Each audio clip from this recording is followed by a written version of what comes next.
Hello guys, welcome back to my channel. आणि आज तर प्रत्येक वेळी व्हिडिओमध्ये तुम्हाला माझी 2 मुलं दिसतात, पण मी माझ्या तिसऱ्या मुलीला तुम्हाला दाखवणार आहे. चला तर मी माझं तिसरं बाळ तुम्हाला दाखवणार आहे. तर मॅगी खूप दिवसापासून तिला आंघोळ घातलं नाही आहे आणि ती खूप घाण झाली आहे, त्यामुळे मी आज ठरवलं की मी तिला आंघोळ घालेल. तर मी आज मॅगीला आंघोळ घालणार आहे आणि तिला पूर्ण क्लीन करणार आहे. आणि हे काम माझंच आहे आणि मला आवडतं हे मॅगीला आंघोळ घालायला, कारण का मला खूप सॅटिस्फाय होतं की स्वच्छ झाल्यावर ती छान दिसते.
तर मॅगीला मला दर आठवड्यातनं एकदा आंघोळ घालावी लागते, कारण का ती घाण होते. आणि माझी लहान मुलं आहेत तर तिला हात लावतात, मग ती कुठे पण फिरून आलेली असते, मग सगळं घाण त्यांना पण लागेल, त्यामुळे मी तिला दर आठवड्याला आंघोळ घालून असं क्लीन ठेवते.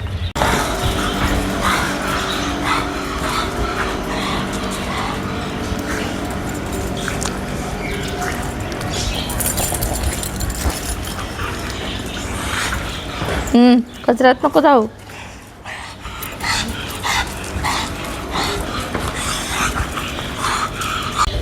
तर मॅगी आमच्या घरी 2021मध्ये का 21मध्ये आली, जेव्हा जिजाचा पहिला बड्डे होता, तेव्हा अभिच्या फ्रेंडने त्याला मॅगी दिली होती.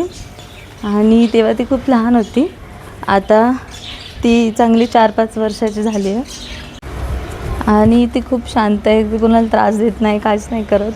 आणि इनंदो कोण अनोळखी अननोन पर्सन असेल त्याच्यावर भुंकत पण नाही आणि चावायला पण जात नाही. आणि तुम्हीसुद्धा पग पाळायचा विचार करत असाल तर पग हे बेस्ट ऑप्शन आहे, कारण का ते आपल्या किड्सला हार्म नाही करत, म्हणजे त्रास नाही देत, ते त्यांच्याच ह्याच्यात असतात.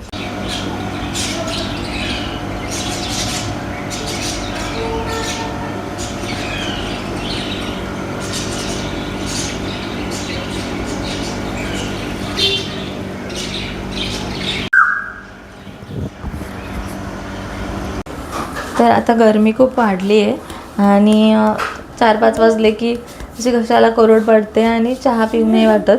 चहा पिल्याने पित्त होतं आणि डोकं दुखतं. तर खूप दिवस हा सरबत व्हायरल होतं, तर मला पण हा सरबत बनवूच वाटतं. तर मी आज बनवणार आहे सरबत. तर खूप दिवस झालं हा सरबत मी सगळीकडे बघते आहे, तर मग म्हटलं आपण ट्राय करूया, तर बघू कसा होतं. तर मी अभिला म्हणलं होतं मला कलिंगड खायचं आहे, त्यांनी माझ्यासाठी 3 कलिंगड आणलेत बघा. 1 2 3 एवढे कलिंगड आणलेत.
तर हा सरबत खूपच यम्मी लागतो, तुम्ही घरी एकदा ट्राय करून बघा, खूप रिफ्रेशिंग आहे.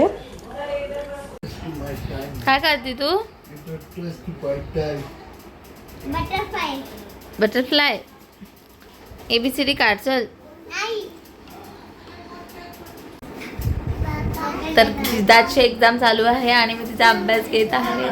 तर असा होता आजचा दिवस आणि आता मी ते चेंज करत आहे. बाय.